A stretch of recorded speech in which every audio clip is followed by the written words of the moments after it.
Well, welcome to the Peaceful Media Educational Forum. I am Jam at Peaceful Media, and I'm so glad that you're here watching this episode where we get a chance to really dive into how to create a massive platform as a thought leader, expert, personal name brand. And I'm excited to have one of the world's best at helping thought leaders understand how to create that platform from a high level all the way down to a campaign level. Elizabeth Marshall. And if I could just brag on you a little bit, Elizabeth is behind some of the campaigns with Seth Godin, Michael Port, Les McKeown, who I wasn't familiar with, but as we were talking about in our pre-interview, he's one of the guys that crushes it in the B2B, which is an area that Peaceful Media is not in a whole lot, but Elizabeth definitely is, helping people get that PR and the publicity and launch books very, very well, create events and workshops and whole businesses within your expertise. So it's a real treat to be with you here today, Elizabeth. Awesome, thanks for having me. So glad to be here. Yeah, we're gonna talk about 5 strategies, things you just gotta know before going into this or as you're getting into this to create that massive platform so that you can leave a legacy. And so we'll be going through those 5 and we'll have this opportunity to talk about where our experiences of working with the quote unquote gurus of thought leadership, the Brendon Burchards, the Seth Godin. I mean, good Lord, those 2 alone could probably own half the world on Facebook right now. That's right, that's right. So, well, yes. An interesting place to start, Jason, is, this world of thought leadership, one could argue it's never been like that simple and easy, but especially in today's market, it's more challenging than ever to find the right path for you, because you've got, what does a thought leader mean? It means that you're publishing books, you're out there speaking, you're wearing all these different hats. And while it's really exciting and you can do so many great things with your audience, you can, as you were saying, you can run courses and programs and you can launch best-selling books.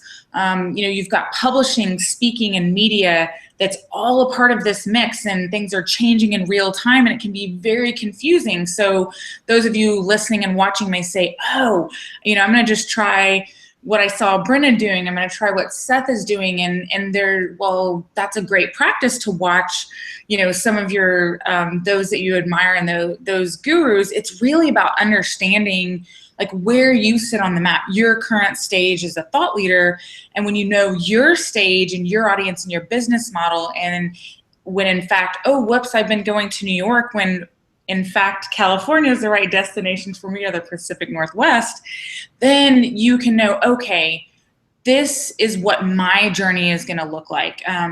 And so before we dive into the 5 strategies, Jason, I think it would be great to reference what does a thought leader platform look like? What are those 10 elements, and how do they play a role at any given stage or any particular time on the journey?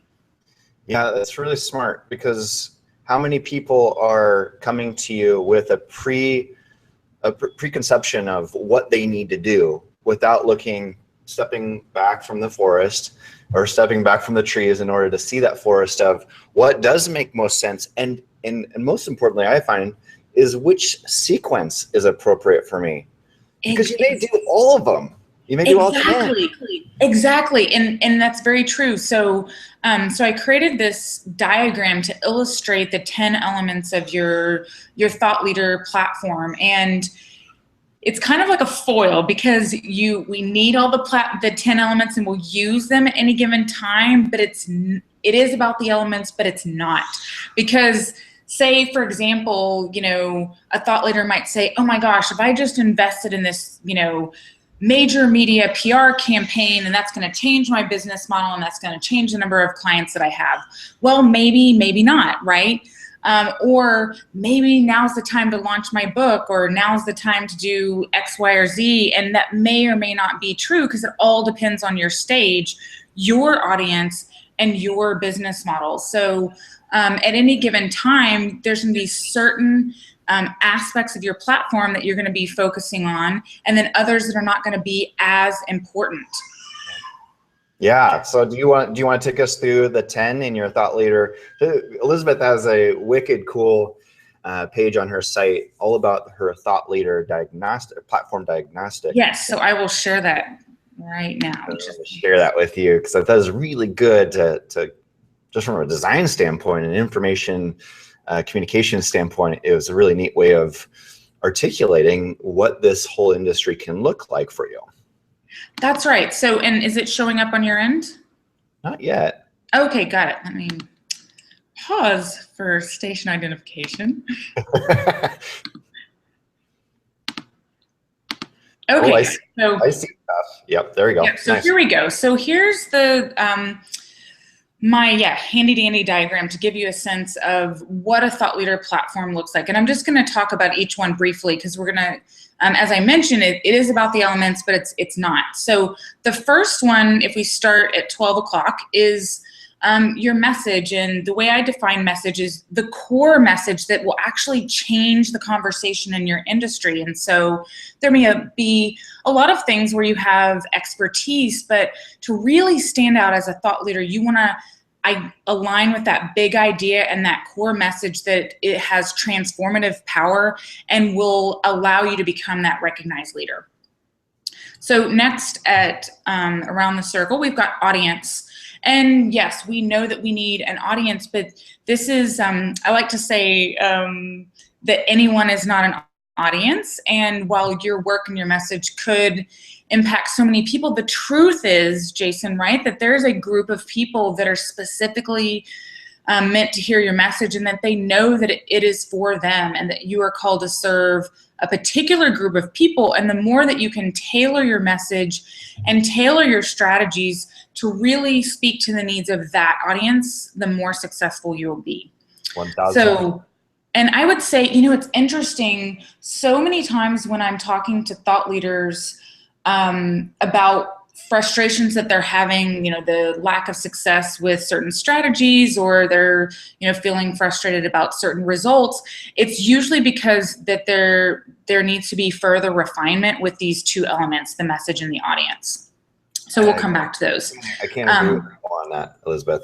Say again? I can't agree with you more on that, on those two.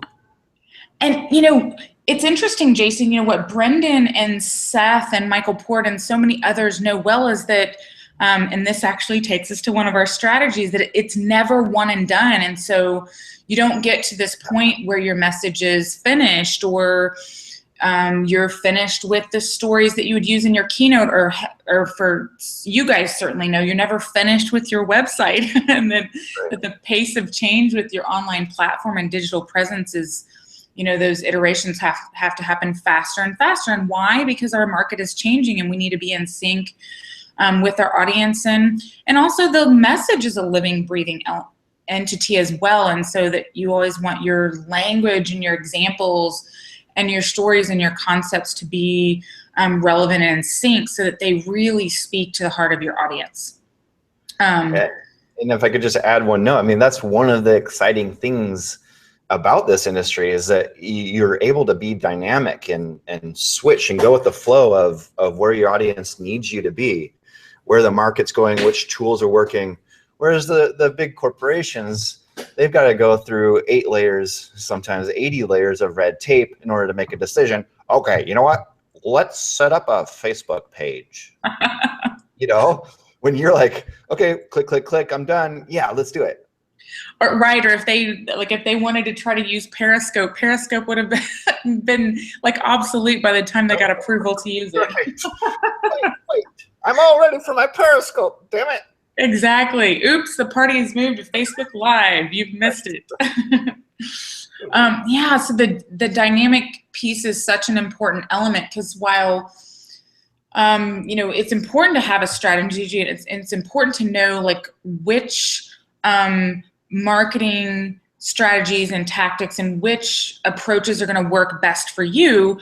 You know, say your goal is to build a relationship with a particular conference or a certain industry organization. Well, you never know what might be happening internally for them. Maybe they're going through a leadership change. Maybe they've lost funding. Maybe they're going in a different direction. And if you, as a thought leader, say, oh my gosh, these things have to happen, well, they don't always happen. And it's you know, having that flexible strategy to say, okay, maybe something cool, you know, maybe eventually I could get booked as a speaker at, you know, insert fantastic conference name here. But to not be fixated on this and to treat it as an avatar, like this or something better. Why is it that this group is most relevant for me? Since we're talking about strategic relationships, that's on the left-hand side. And I define this as, you know, the art of cultivating purposeful one-on-one relationships that will lead to everything from speaking invitations to selling your book and clients and filling your workshop. And while social media is definitely a piece of that and can play a role, this is, you know, being really intentional to say, okay, what other cool people are in my industry? You know, everything from fellow authors, speakers, colleagues.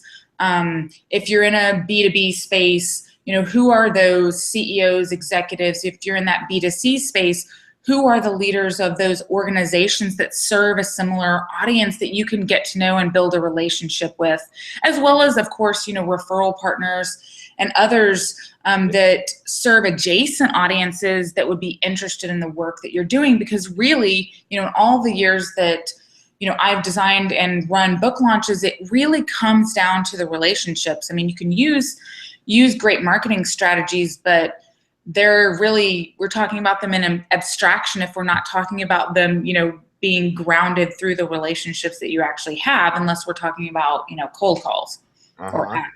Can I ask you for one tactic here? This is something one of my strategists here, Max, behind me, and I talk about is what's that next level? So if we understand that a strategic relationship is important for the growth of a thought leader brand or any business for that matter, what is one tactic that someone can use when they've met someone that they resonate with at, say, a conference, and they go home with all these business cards? What's that next move that one can take to really entrench a connection and real relationship?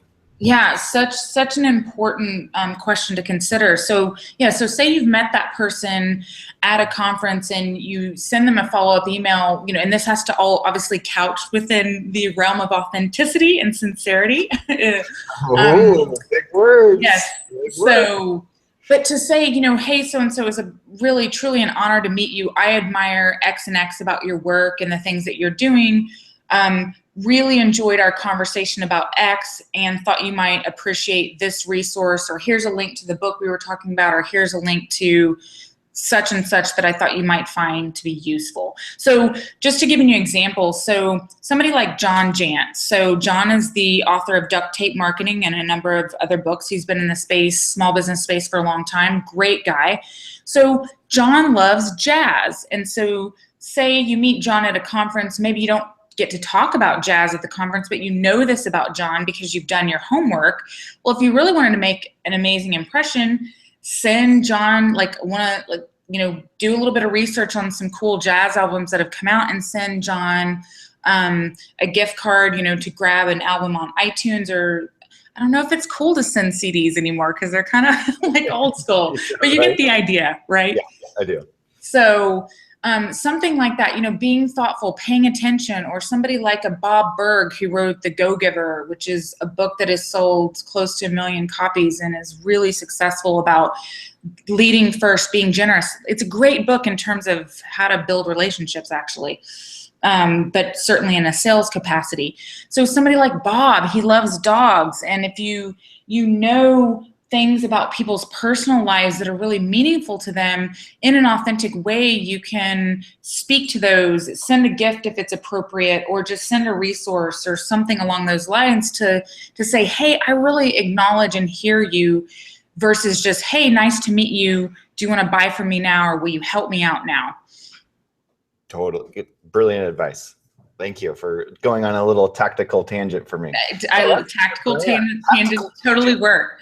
So, so I'll go around the diagram quickly, and then I'll turn my video back on because I'm missing I miss you. Yes, I know I miss you.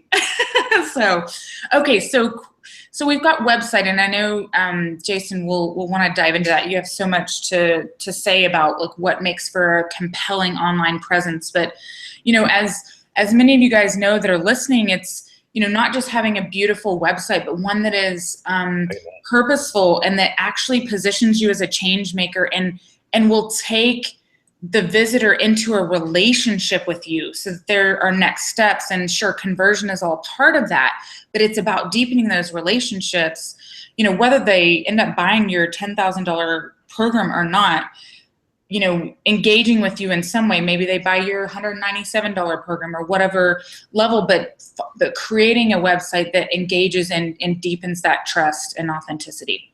Yeah. I mean, I speak to this. I mean, I've had people who have never spent $1 with us, but they gave me a $20,000 idea because they were willing to share why they didn't buy something, or why it wasn't a good fit.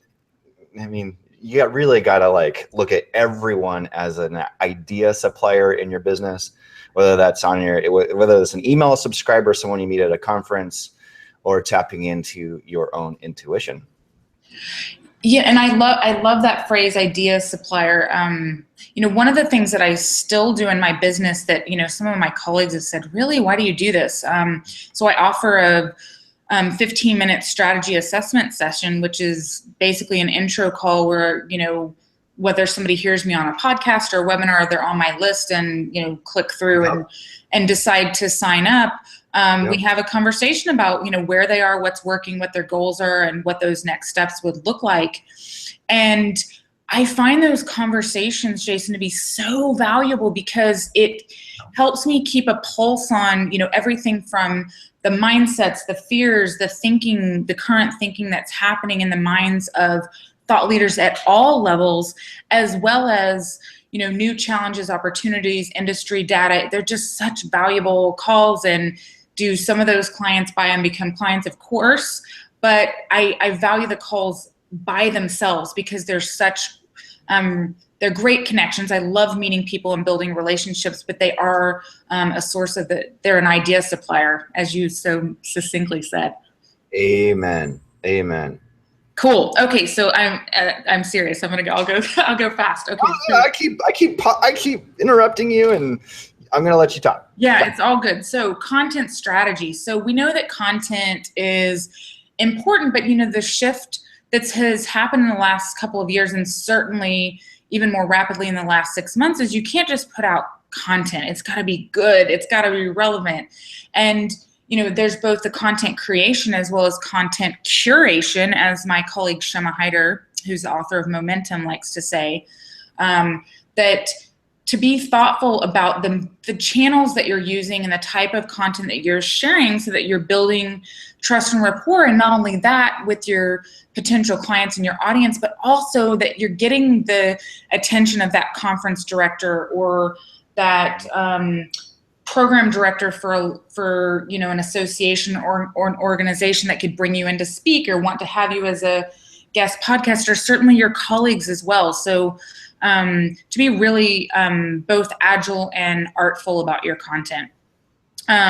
Social media. Okay, we know that social media is an important medium, and I would say that it's a required medium, but how you use it is going to be very customized depending on your business model, your audience, and your message. So say some of my clients, who are in the B2B space, LinkedIn is really, really important medium for them, whereas, as an Instagram, not so much, or a Snapchat, although one could argue Snapchat is really important for them as well. But then for other, B2C platforms, LinkedIn, not as important. So really understanding your audience, where you're hanging out, and acknowledging that, okay, we can't be omnipresent across 25 channels. What are the most purposeful ones for me, and in terms of connecting with my audience and colleagues in my space? Publishing, dun dun dun. One of the biggest questions I get. Which is one of your specialties, and that's rad. I can send you a lot of business there.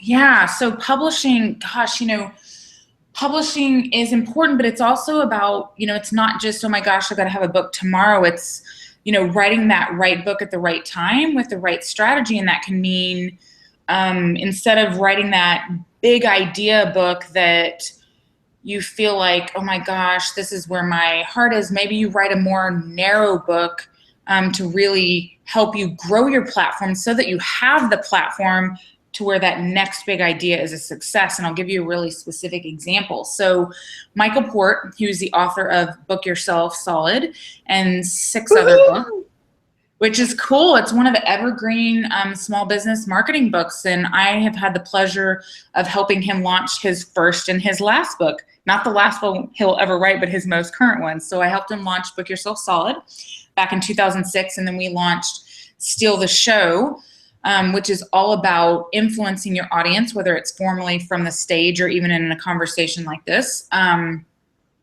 back in the fall of 2015. And, you know, so Michael's 4th book was called The Think Big Revolution. And he had the idea about thinking bigger about who you are and what you offer the world from the very beginning.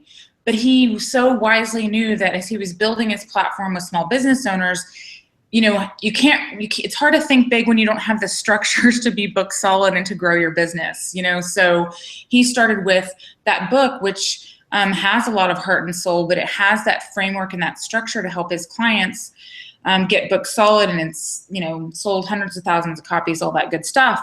But the point being is that allowed him to build the platform. So then when it was time to write the Think Big manifesto, or the Think Big Revolution, I should say, it was the manifesto before that, it was a New York Times bestseller. And it's because his platform, he had time to grow the platform and put all the other strategies in place. So knowing, you know, what book to publish right now, and sometimes you've got that idea and you're not ready. Maybe you need to publish that single. Maybe you need to start with that manifesto or ebook, or test your ideas in a blog series before going down the path of publishing. You know, that's something, Jason, I see on a regular basis that people invest, you know, they're already down the path of they've, you know, paid for a cover, maybe they've hired a ghostwriter, maybe they've tried to work on a proposal, or maybe they're even self-publishing, and the idea is not quite right yet. And so making sure you have that right idea and the other elements of your platform are in place before you jump ahead. So much we could say. We could go off for the rest of the day with that. Each of these are branches we could go down for the next 5 hours. That's right. It really does come back to what you're saying earlier, a message and audience, having that really dialed, and then your business model and sequencing obviously is part of that conversation too. That's right. Yeah. So coming around the circle to 6:30, 7 o'clock speaking. So, you know, speaking is both formal keynote speaking, but it's also, you know, for those of, I know so many of you listening probably have webinar series and, you know, lead gen webinars. So speaking can be, you know, both virtual and in person in this, you know, group setting, and it's delivering that right message to the right audience in the right way. And this again comes back to mediums and knowing your skills. So some of you guys have the skill and presence to be main stage keynote speakers, which is awesome. And that as a result will impact like your strategy, how you approach speaking. I have had one of my colleagues who leads panel discussions for Salesforce, which is a huge conference, huge, you know, in the corporate space. She loves leading panels and workshops. She does not want to be a main stage keynote speaker. So, and I know in the, you know, the online B2C space, there's this selling from the stage. And if you need, you know, there are times to look and say, okay, do I need more skills in this area? But it's also knowing yourself, you know, your gifts, skills, and talents, and what you can do really, really well, and designing your speaking strategy accordingly. And also knowing that, you know, if you're just getting started, you know, expecting to get, you know, paid 20 grand for keynotes, probably not realistic, and that's okay. You know, using speaking as a biz dev tool instead of as a separate revenue stream, depending on the stage that you're in. I'm just constantly nodding my head over here, Elizabeth. This is really, really good for people just like to take that big step back. And like we were talking about earlier, just not assuming that what you're seeing on the big stages out there, the big gurus you're following and online marketing, thought leadership, whatever it is, not assuming that that's what they started with. It's like, yes, that becomes your anchor point for the vision. And we have to rewind the clock about 10, 15, sometimes 40 years of their career to where they started. And so if it feels painful to go out and do content marketing, investing your heart and soul like Elizabeth is right here, just like sharing like the same stuff she would have shared to a client for free, if that just makes you squirm, then you're really not following in the tracks of your big guru hero, because that is exactly what he or she did for years. That's right. And I think, it's such a great point, Jason. And I think that's the difference between being an entrepreneur with expertise and being a thought leader. Because when you're a thought leader, you have that dedication and commitment to transforming your audience and changing the conversation in your industry. And it's more than just, hey, I've got to share some expertise to help my business grow, and to really be dedicated. I'm notorious for discouraging people from publishing, because if it's not an idea, you can't not share, and it's not like a part of your legacy and something that you are so passionate about. It's hard. Go do something else. It's easier, or create courses. Don't publish a book. Do other things, but it really does come back to the commitment to the message, and it is that mastery path as well. I like to say it's this, so many aspects of thought leadership are a sprint marathon. You'll be sprinting for a while, like, gosh, am I done yet? No, you're just on mile 5. I mean, it is about learning to pace yourself and, giving yourself those breaks, but to realize that by saying yes to the message that you've been given and the audience that you feel called to serve and to share, I mean, you're making a career decision. This is not just, hey, this is cool. This is the flavor of the month, and I'm going to do this today because I think it'll help me get more clients. Yeah. As I stepped off my soapbox. There's like the motivational seesaw bear, we call them. Yeah. Yeah, they're just like, oh, they're all sure they're going to do this once they come out of that Tony Robbins event. So, for instance, all sure they're going to do this. They're going to become the next Tony. And then a month later, they figure out, oh God, that's a lot of work. Yeah. Well, and and that's why, like, when it comes to, like, as you're learning, getting to know your message, that's why it's great to really test in degrees of scale. So say you think you have that great idea for a new book. Okay, go book a talk, like not a big, high stakes talk, but go book a talk for a group that well, or a talk for a small organization, or write that ebook, or test it in a webinar format before investing too much time, energy, and money down a path that's not quite right. Because as you're developing your message and your thought leader platform, it's iterative and non-linear, and some things you think are going to be the biggest hit actually may kind of fall flat, and then other things that you think were, wow, I just kind of take that for granted, but your audience just latches on and thinks it's the most amazing thing.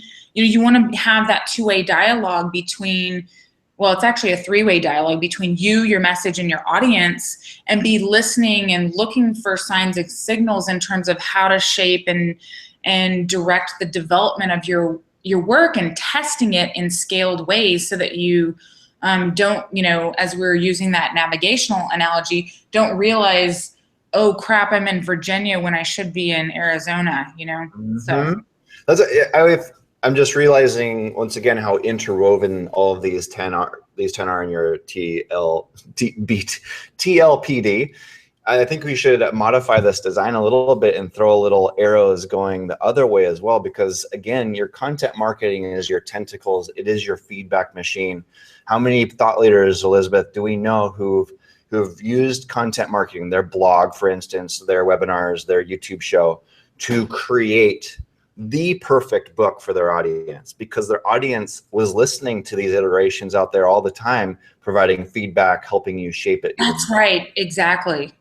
And I love that, Jason, you just, by, making an observation about the diagram, this is a wonderful, like, real-time example of when, I call this going public. When you go public and you share your message in conversation, whether it's with your audience or like we're doing with a colleague, you're, having a live public conversation, when you're willing to be open and listen and acknowledge that feedback, it's like, yeah, very cool. I could totally incorporate that idea. And it doesn't mean that, you know, the version that you started with is like wrong or bad, and it also doesn't mean that it's finished either. And that as you interact and share, you'll learn new things about your message all the time. And that includes somebody like a Seth or Michael. They know that it's a constant mastery path, and that it will continue to evolve and grow.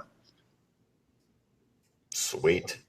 Awesome. Okay. So one like bellowing out from the ravine, help, help, in this next icon. Yes. So traditional media.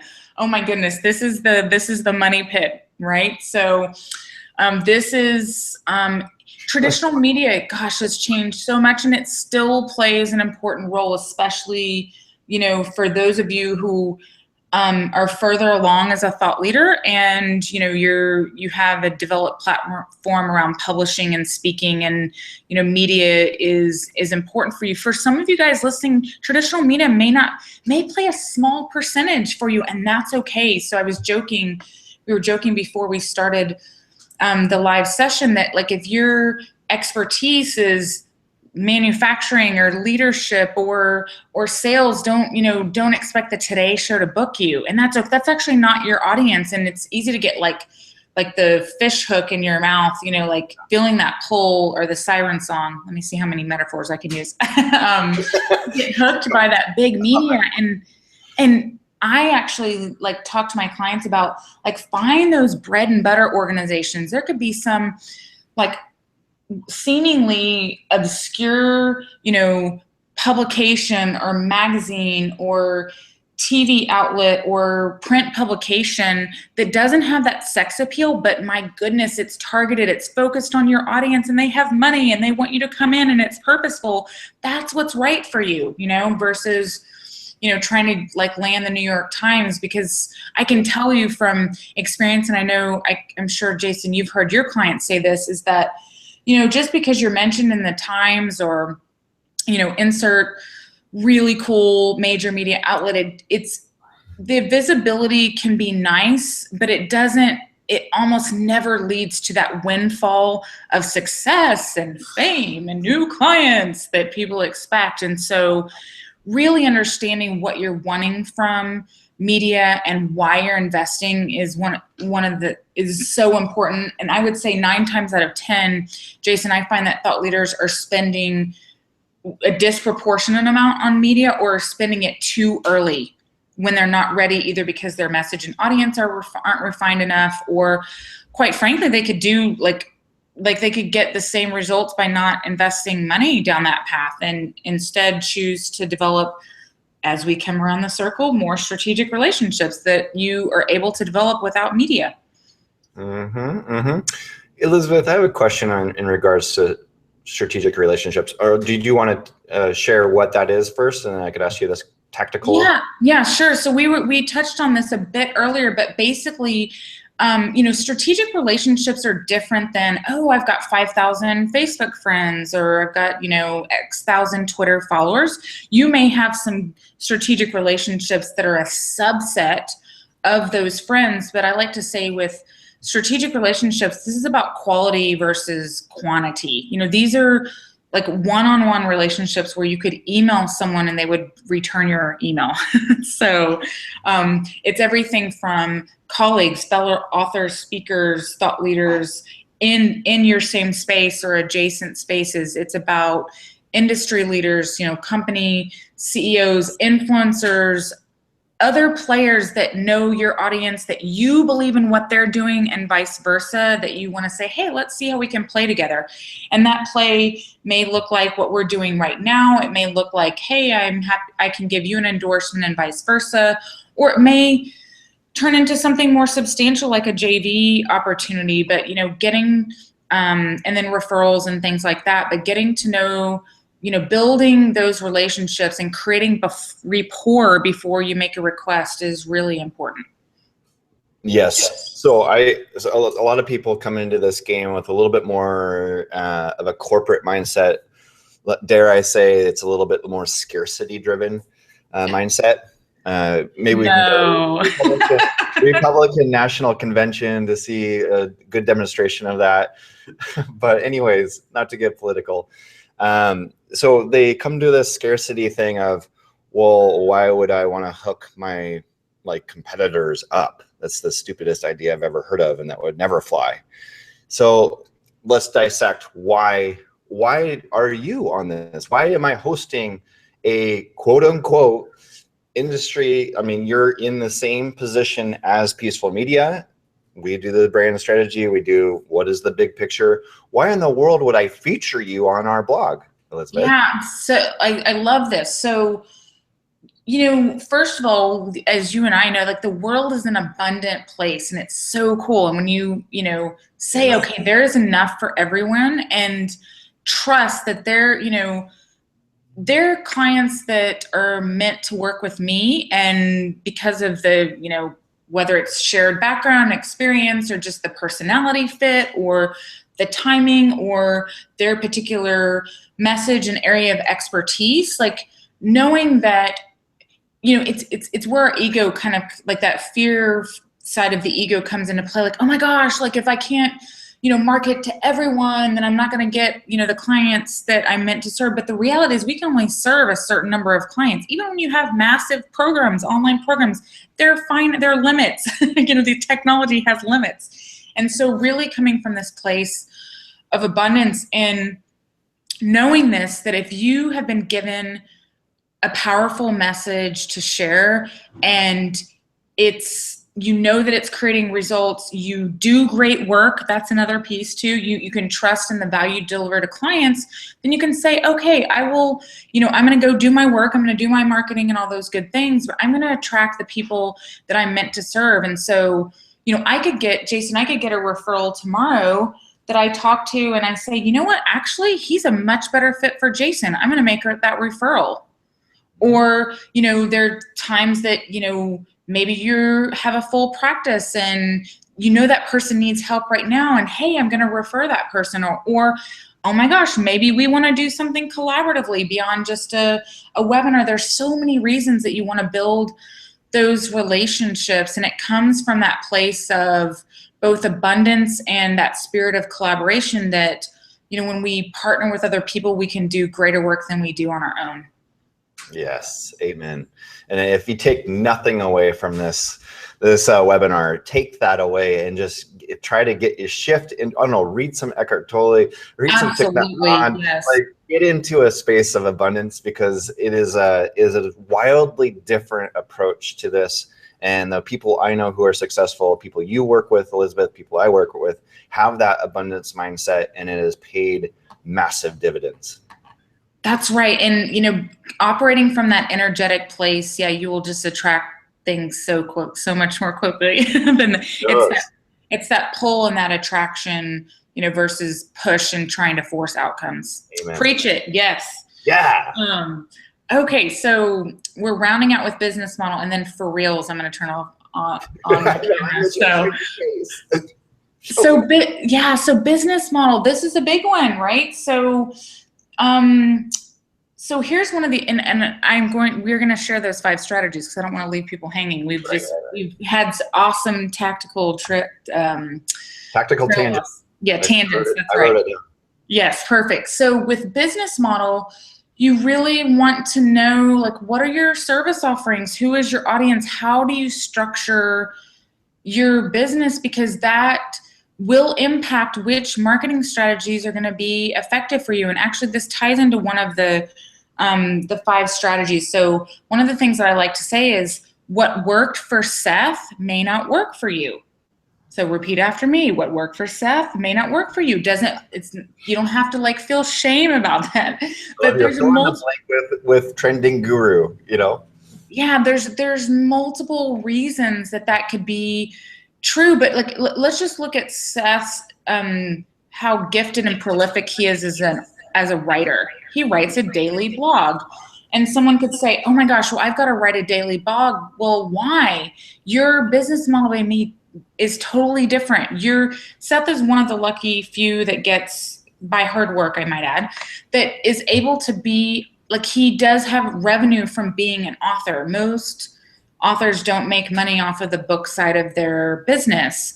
And so not only that, but you may, you know, like your greatest gift may not be writing. So you really want to look at, why am I choosing to execute my content in this way? Why am I offering this program? Why am I designing my speaking strategy this way? Does it align with my gift, skills, and talents, and who and my particular business model? Because if you're not, you know, if your business model is, you know, not to run, you know, online courses and programs, then maybe there's certain types of marketing, and maybe you do more in-person work, then there's certain types of marketing that won't work, versus the other way around. Whether, you know, when you're trying to sell online webinars, courses, and programs, there's going to be certain things that you really need to have in place, whereas they might be optional if you had a different type of business. Yep. So, all right. So those are all 10, and we are turning back on the camera. Yes, we are.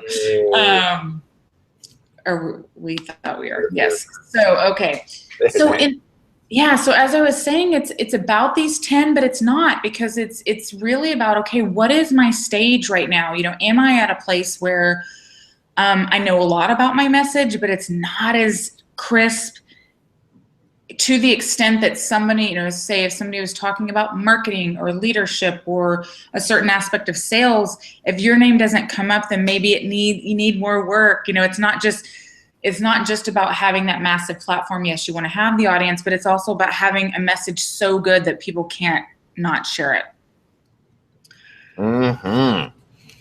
All right. Do you want to go into the 5 now? Yeah. Okay. So we talked about 1. So the what worked for Seth won't work for you. And yes. So just the last thing I'll say on that is, you know, everybody is different. We all have a different combination of gifts, skills, and talents, and we have limited time, and most of us have limited budgets. So if you know, are somebody that is just a natural on camera, will like orient your content strategy around video and visuals. Or if, you know, you've got a great, you know, you interview well and you love interviewing other people and you've got that great radio voice, well, maybe podcasting is a primary medium for you. Or for those of you who are those talented and prolific writers, maybe the writing is your primary strategy, and then you can get other people to, you know, yes, you can repurpose content across all of those mediums, but you want to know what are those core strengths for you, so that you're not trying to do the things that are not going to work very well. So, and your all right, so that's number 1. Tied in with your passion. I mean, just if you like can't wait to get up and write in the morning, then it's probably a strength. Isn't it true, Jason? Like, you know, I know you and I have seen this so many times, but you can have the most amazing strategy on paper, but if your heart's not in it, it's like you might as well, you just throw it into the fire. It's no good, you know? And I mean, so like Seth is great with writing. That's his thing. It's his passion. He loves doing it. Brendon's is being on camera. He's really good at it. He's passionate about it. He, you know, lands into this studio and has a little like 1-sentence headline for each of his videos and cranks out 10 without stopping. So like, and then the people who see that go, like we were talking about earlier, well, if he or she is doing that, what equipment are they using? I have to have that equipment. So they go out and buy a $10,000 That's right. And there's the money. Yes. And then they pop these videos up on YouTube with their $10,000 green screen production studio, and they wonder why do I only have 2 views? Well, because you're awful on video and that's not your thing yet. Or like you need to keep working on that muscle, the video muscle, I like to call it, because you're not there to a point where people are like, damn, I need to listen to this person. That's right. And that, yes, 2 things that were so important about what you just said, like the skill piece. I mean, somebody like a Brendon or a Michael, they have those 10,000 hours of mastery. Yes. I mean, some of us are more gifted than others on camera, and yet they work at it. So, you know, what a lot of people don't know about Michael is that he was an actor. Like, he was on Sex and the City, lots of different shows, you know, went to NYU Graduate School of Acting. Like, he knows the stage. And yet, for his keynotes, he practices hours and hours and hours. He doesn't just mail it in and go stand up there and think I'll wing it, you know? Yeah. So, yeah. So anyway, and the other piece too is to, you were talking about Eckhart and, some of the great wisdom teachers. Pay attention to where things are in flow. Things feel easy. Things feel intuitive.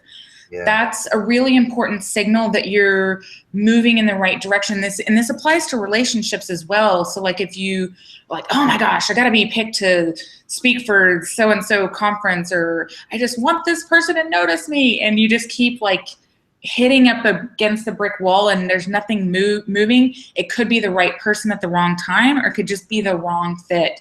And to not feel like it's a failure, or, just like pivot, move to the next, because there may be somebody like emailing you right now, like, hey, I want to send you a client, or let's partner. Pay attention to where the energy is. Right. Good call. What's Cool. number 2? Okay, so no element is an island. So we looked at all those elements around the circle. So, Jason, you referred to at times like how they're all interconnected and integrated. And what this is all about is remembering that. So when it comes time to make a decision about your book and the topic and how you're going to publish it, to take your business model into consideration, take your audience certainly into consideration. You don't want to write a book about knitting, when your topic is marketing and sales. I'm, being obnoxious, but you do want to make those decisions in context so that you don't, we share this passion of like, it kills me to see people waste so much time, energy, and money and get stuck and stalled. And when you approach things in that integrated way, it doesn't mean that you won't have times where you're working things out. Like I said, this is not a linear A plus B equals C path, but there are ways to avoid the needless wasting of the thousands of dollars. And we're talking thousands, right? We've seen it. Yes. Thousands. In a lot of cases. Yeah. Oh gosh, painful, like physically painful. Yes. So, okay. So no, and this brings us to, we kind of touched on this one, but this brings us to number 3. Just because you're a master of one doesn't mean you're a master of all. So last year I had a really interesting conversation with these 2 guys that owned a consulting firm together, really talented, had a full practice, lots of referrals, things were right in their world. But they, were kind of looking at their colleague like, oh, why is he getting mentored in XYZ media? Or why, did he get the book deal? And what was interesting is that they were conflating their business experience with their thought leadership experience. And the reality was that they really didn't have much of a thought leader platform at all. They had all this great content, but they were sharing it through private workshops. They didn't have much of that public presence. And so there may be certain aspects of your platform where you're really strong. Maybe some of you do have a public speaking background, or you are that great writer, but maybe your business isn't that far along yet. You want to temper things and say, okay, I'm kind of got, like really super crazy skills in this area, but I'm really lagging in this area. How can I even things out? Or, as we were talking about with media, maybe I'm never going to be that like video kill the radio star. So let's not invest a disproportionate amount of money, on the video side. Right. Yeah, we have several clients who they're in that B2B world. It's a who's who in Fortune 50 of clients and, workshops they've done for all these big, huge companies. And then, nobody's heard of it. And they're just, they're starting from scratch, and you got to go through all the work of building up that know, like, trust, or as Seth said, right. Attention and trust, 2 most important currencies in today's online marketing. What's interesting is for thought leaders who are in the first stage, which I call incubation, the shiny objects are like, oh, if I just invest in this, it's the allure of maybe I can bypass the process. Maybe I can avoid having to go through it. Play on words there, a little BY, bypass. Bypass the whole, just, here's my black Amex card. Just make me a big star. That's right. That's right. And you can't like pass go, collect 200. You've got to go around the Monopoly board. Although I'm dating myself. Some of the viewers would be like, what? That's an old game. Anyways, but for thought leaders at stage 3, which is momentum, shiny objects also can be a temptation, but in a different way. When you're in momentum, you're getting lots of leads and incoming requests, and people love what you're doing, but they see for you different things than you may see for yourself. And to say, hey, I've got to be focused on why I'm doing what I'm doing and what I feel called to do with it, so I don't find myself running off to do XYZ project because I'll make a ton of money or because it has that fame allure or whatever. It's when you do build that platform and you're in demand and people really love and like what you're doing, you can get pulled off course just in a different way. Mm-hmm. Mm-hmm. Which brings us to point number 4, strategy number 4. You can't do it all at once. Like we like to think that we are, supermen and women on any given day. Just have a young child and you realize that that's not true. I have a 9-month-old. Did I hear your baby crying? Oh, slightly, yes. Yes. So I mean, I can hold it down while you go take care. Oh, no, he's with the nan. Yes, no, he's not unattended. All right. We are an equal opportunity employer here. No, yeah, he's all good. So, yeah, so, and this comes back to that prioritization and sequencing to say, okay, what are my goals right now? Okay, I'm about to launch my book, or maybe I know that a book is coming in a year. Well, what are the things that I need to do to get ready for that? Maybe now's the time to really sharpen the message. Let's redo the online presence and the website and the bios and the collateral like now, like versus 3 months after the book launches. Or say you've grown in popularity and success as a speaker, and now your speaker videos that once were helpful are now a liability. Well, maybe it's time to redo those. And it really does take looking at things to say, and really questioning yourself to say, why do I think this is important right now? No, why really is this important? Is it more important than these 2 or 3 things over here? So like you could be sitting there saying, oh my gosh, I want to launch my next online course, and I want to start my podcast, and I want to start membership program, and then I'm writing the ebook. Well, you could stop and say, you know what? Okay, I need a fresh lead generator, which is an amazing piece of content, but yes, I need to use it strategically as that lead generator. And maybe that needs to come first, because if I'm going out there doing podcasts and speaking and I don't have anything to send people to that would be a continuation of the conversation, then those things may not be as effective. So really looking at all the pieces in that cohesive way.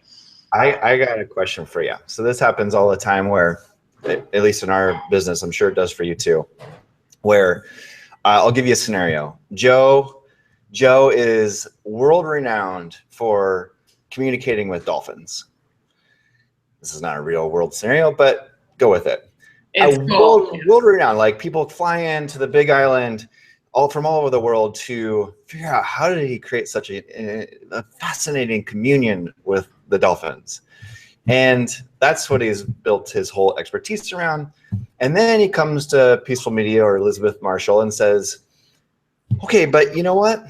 Like, yeah, I'm not so passionate about teaching people about the swimming with the dolphins anymore. Like, what I'm really excited about is teaching people how to be successful, right? They've created a masterpiece of expertise over here and have like just got this overwhelming sense of I have created success in my life. I came from nothing. I didn't even know that a dolphin existed 10 years ago. And I was able to, over this decade, create this amazing relationship, and all these people know me. And I just want to teach people about that process of doing whatever you want and becoming a legend at what you do. And as the very broad, non-niche, non-marketing savvy expert would say, I help people get results, whatever you want those results to be, So how do you deal with, as a consultant in this world, how do you deal with my passion is here, but my whole platform and expertise is really back here. Well, yes, so many layers to this. So sometimes I find that if a thought leader is looking at their area of the dolphin area, and they view it as a static, like, expertise that they have rather than a relationship with their message, then they're bored. It's kind of the proverbial 7-year itch. It happens with marriages. It happens with thought leadership. Maybe you're bored with your thought leadership, and you can say, okay, why is that? Well, maybe I've been sharing the same speech verbatim for 7 years, and it's kind of dull. Well, if it's dull for you, maybe it's dull for your audience. What new stories and examples, new language, how can you, I would start there first to say, okay, is it, just that antsiness, wanting that, that entrepreneurial of like, ooh, I want to start something, versus, because that is part of the journey of the mastery path and building a career as a thought leader. There will be days that you are bored with your work, or you say, this is not really valuable, or why am I doing this? And you come back to that why, and you say, okay, is there value here? Why did this matter to me in the first place? And look for ways to infuse new energy and life. But if you really say like, oh, my heart was never in it in the first place, and yeah, that's different. Yeah, then you've got a whole nother problem. Yeah, right. Faker. That's right. And that's why, like, it really comes back to the message. Like, this is not something that you say, okay, this is cool, I'm going to build a business on, something that sounds really interesting for a day, or it sounds interesting as a tweet, and then the next day you're onto something. That's where you want to test and say, okay, do I have a foundation to build the house on? Yep. And going back to what you said earlier, this is a career. And if you're really going to get success and results, the ones that you see the big gurus having and talking about, how can you look at it any different way? Because they sure looked at it as a career, all in, 100%. That's right. And it is that commit. It's interesting you said, from moving from stage 1 to stage 2 of thought leadership, it's all about that commitment of, because in the first stages, you're starting to do things, you're like, oh my gosh, is this really it? I don't, one day you might say, okay, I want to do this. Next day, like, oh, I don't want to do it. And then finally at a certain point, you're like, okay, I'm all in. I've said yes, I'm committed.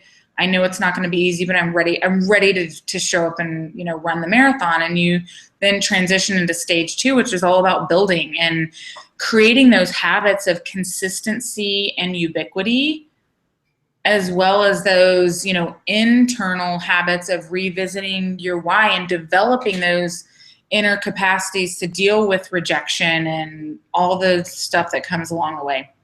Oh man! Because the thing of it is, that could be a whole nother. Actually, we should do another one, Elizabeth. I'm game. Let's dealing with rejection and negative feedback out in the public sphere. So a couple of years ago, I delivered a closing keynote for Greenleaf Author Summit. So Greenleaf Book Group is a publishing company in Austin, and they have a publishing summit.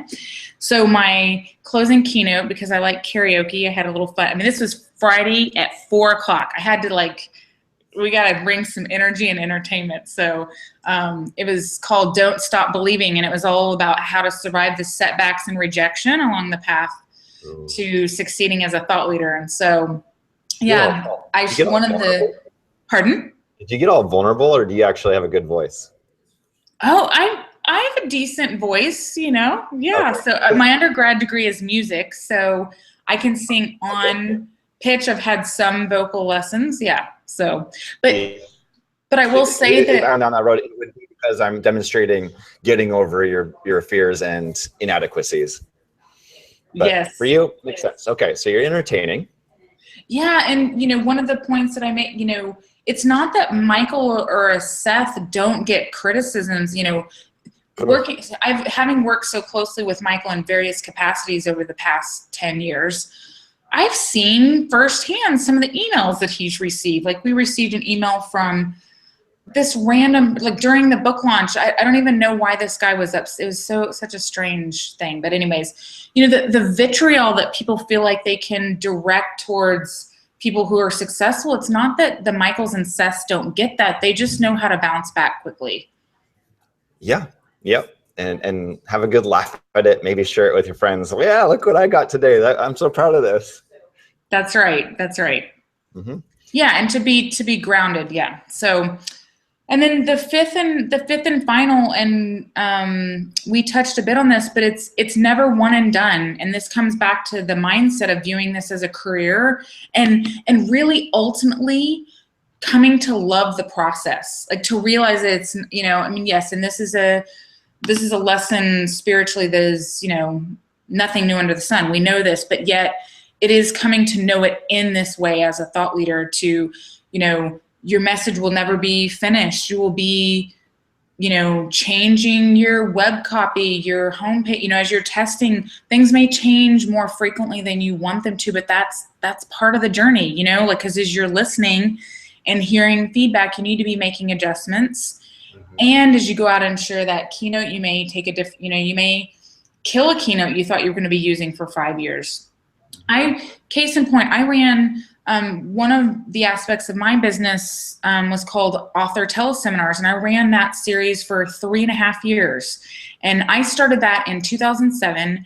Seth was my first client at the time when there were some teleseminars, but it was basically the author teleseminar model was that I was the host and facilitator, and I would have Seth and 2 other really cool authors on there having a roundtable discussion about the themes in Seth's new book, which would help the book sales. But at the same time, we created a really cool piece of new content that we turned into a podcast during the first wave of podcasts.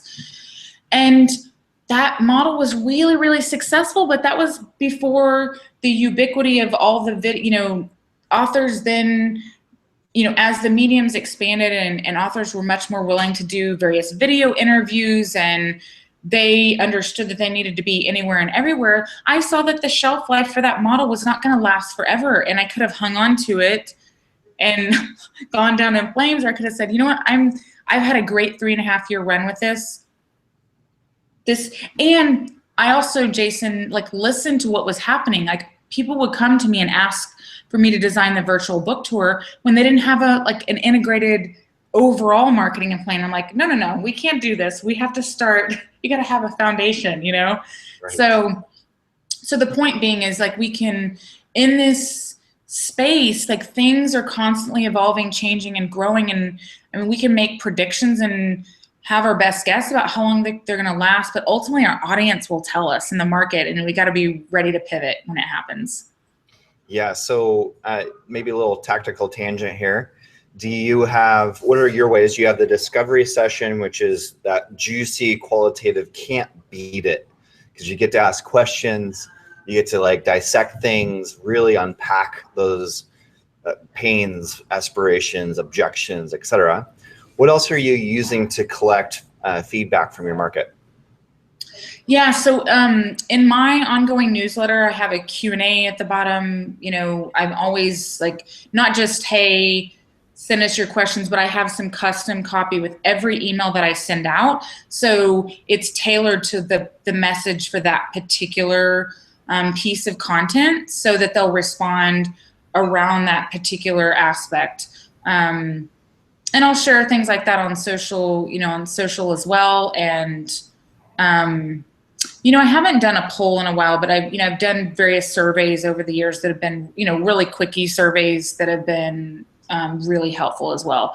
And then, you know, here's the other thing too, Jason, like, you can ask for feedback and questions through your email list and your formal audience, but you can also go to your colleagues, go to your current clients, go to past clients.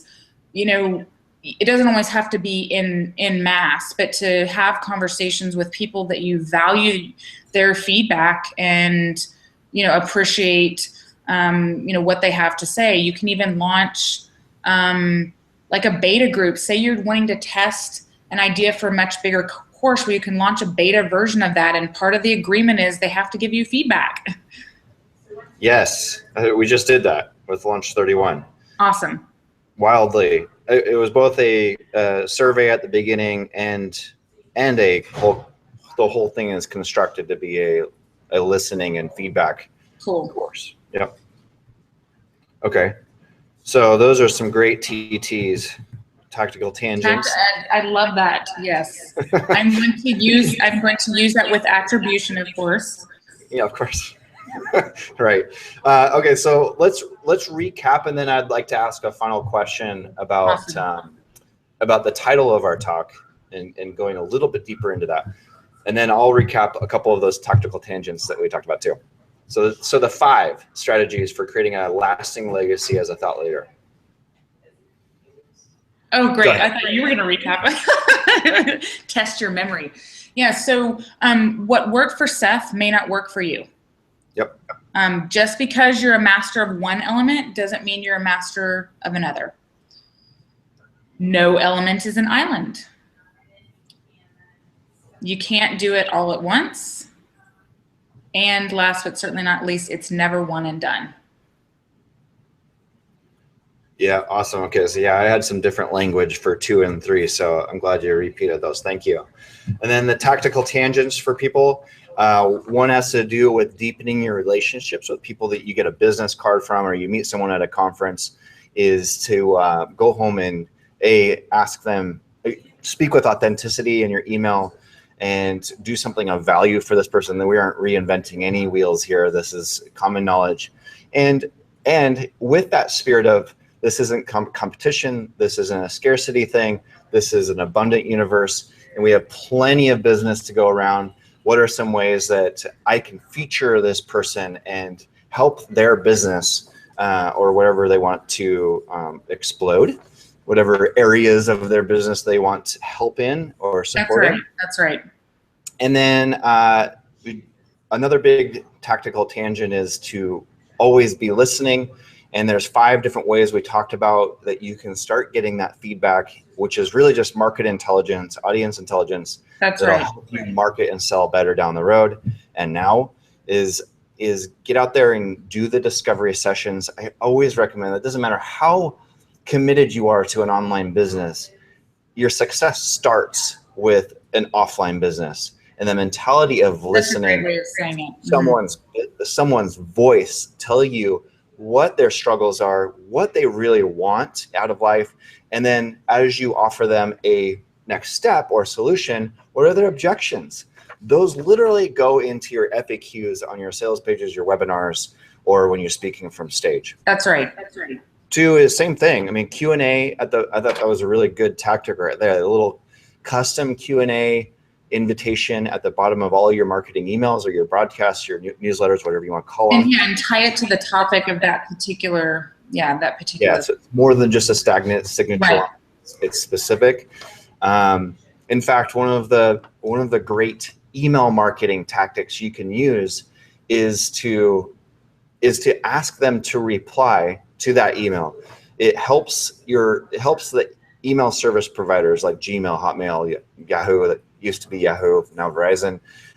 It helps those email service providers understand that this is more than just a one-to-many blast. Exactly. As they're called. This is a dialogue. This is actually something that this person responded to, reacted to, replied to. So let's make sure that this doesn't get sent to spam anymore, which is what a lot of people struggle with. I have a huge list, but gosh, no one's opening. It's probably because you've never took a dialogue approach or a conversational approach with your audience. That's right. Another one is beta launches. If you're going to do a course, yes, you could teach a whole session on this. I know. Yes. Do not start with the mentality that, oh yeah, man, I just got some JV partners and I got $1 million budget on Facebook ads. I'm going to get rich. No, with your first course. I've never done this. I don't even have a freaking website, but I'm ready to launch a course. No, dude. Do a beta launch. If it's 15 people, you're going to save yourself a ton of money down the line. And then, of course, at the beginning of all your launches, the beginning of any business, in fact, just on an evergreen automated basis, give people a place to tell you what they want in an evergreen survey. We're just using SurveyMonkey. It's brilliant. I have 5 questions. I get all of my marketing copy and messaging right from their responses. And I'm gonna let you riff on that because it looks like my power cord is not plugged in. One moment. Oh, allow me to pontificate, Elizabeth. This shirt I'm wearing is a delicious Elevate Your Brand Peaceful Media t-shirt. When I get done talking about the back of this t-shirt, this commercial will be done. What does it say there? I am creating more peace in the world. This is a delicious interstitial. What? Oh, we got a little bit more. Nikki, I'm going to need you to come on the camera here and share some of your thought leadership tips. Oh, you have a call. Okay. Well, until Elizabeth comes back, I do want to point out her website, elizabethmarshall.me, Elizabeth Marshall with 2 L's at the very end, .me, and hop on over to the consulting tab. You'll see a thought leader platform diagnostic page. That's the one that she was sharing and going through at the beginning of this webinar. And then book your assessment session. If you're a thought leader, book your assessment session. See what that's like and how you can use that in your own business. And I know Elizabeth is very soon going to be launching more and more of her thought leadership. So you could subscribe to her, figure out what she's doing, because she certainly knows this business inside and out. Thank you. And most importantly, don't forget your power cord. Yes, that is a tactical tangent number 4. Oh, that is a mistake. I know that. Yes. But yeah, so seriously, we these 5 strategies that we talked about, as you were mentioning, Jason, I'm actually curating these and putting these into a much more detailed form in an ebook, and that'll be coming out within the next month or so. So if you want to grab that, just opt in at elizabethmarshall.me and you'll get a copy when it's ready. Sweet.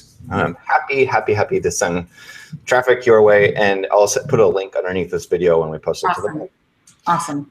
So my conclusion question, Elizabeth, is what are some stories that reflect the power of the result and power of creating a thought leader brand, but what is that legacy that this can unfold to become? What are some, you've been part of these massive brands, online brands, offline brands. What are some of the things you've seen come in on the flip side of Michael Port's hater, vitriolic? On the flip side of that, what are some of the results you've seen if people don't understand what is possible for breaking through all the hurdles, going through the 10, figuring out what's right, investing all this time, money, energy? What is that positive result that is on the other side of this that is encapsulated with the word legacy? Yeah, well, certainly, there's the obvious things like, growing your business by 200, 300, 400%, launching like amazing courses, filling programs, growing your revenue. All those things come as part of it, but it's when you get those emails that, as a result of your work, I've been able to go out. So like say Michael's new heroic public speaking program, when people email him and say, as a result of going through the heroic public speaking training, now I have the confidence to share my message in a way. And yes, now I'm a $10,000 keynote speaker or whatever, but I've reached the people that I feel like I know that I'm meant to serve. And then those countless emails of the ways that you've touched their life, knowing that you've made a difference with your message is that legacy. Yeah, amen. I mean, that's what I'm not surprised. That's the same thing I always bring up too, and some people don't believe me. But when as someone who's really building up the thought leadership platform for ourselves, you and I, Elizabeth, are doing this for our brands. To do that beta launch and have someone respond back with someone who purchased our course, Launch 31, and someone responds back and says, you know what? I have 2 daughters. I want to spend more time with them. And my hope, that my dream for this, why I'm doing this course, is because I want a deeper relationship with my two daughters. Done. You know. That's great. Amen. Okay, good. Glad I put in 90 days of pure hustle in order to do this, to serve those people who have such a desire to change not only the world around them but their own lives. So yeah, and it really comes back to knowing your values and knowing that why that you're doing what you're doing. Yeah. For yourself, for your audience, for your family. Yeah. For your industry too. Because it's your immediate audience, but how are you going to shift the way things are being done, Yeah, I love it. Cool. All right, Miss Thought Leadership Guru, Elizabeth Marshall, it's been such a pleasure to spend an afternoon with you. Thank you for sharing all your wisdom. Thank you so much. I really appreciate it. The pleasure's all mine, and grateful. All right, so remember, you can check out Elizabeth at elizabethmarshall.me. And this episode will be on our peacefulmedia.com blog. So until we see you next time, remember to love more, play more, do more good. I'm Jam at Peaceful Media. We'll talk soon. Peace.